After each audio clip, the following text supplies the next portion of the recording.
Dear students of class 3rd, आज पढ़ो अस पोर रात what is cooking. Cooking क्या गो तो कमन बानन मच इस रना. आज छे अस लेखुन what are utensils made of. Utensils केमेक छे बन्यामत आसा यमन बानन मज इस रना छे केमेक छे बन्यामत स्टीलक छे आसा त्रामिक छे आसा मिसेन छे आसा कतरू छे आसा चीनक छे आसा छना आसा बान यम किचनस मज छे. तो गोडे लेखो what are the utensils made of.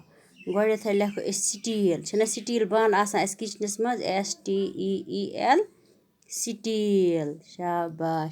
पत लेखो कॉपर त्राम बान छुआ त COPPER कॉपर त्राम बान छना ठीक. पत लेखो सिल्वर SILVER सिल्वर.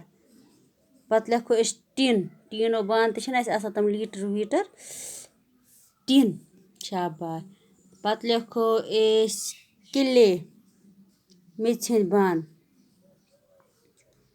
पत लेखो एल्युमिनियम तो गए miss aluminium हेंडोला aluminium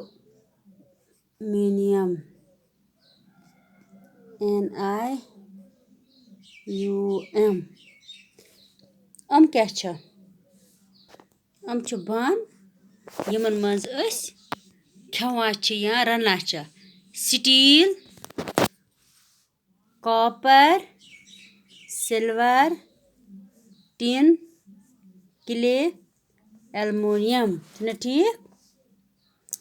Ask some elderly people what kind of utensils were used earlier. What are they made of? Garkin prusu tu zittin broh kam ban is asa tam kemek is asa banamit broh is asa zyad kile ban ke is asa ya kile vanok ya earthenware vanok isliye ko kile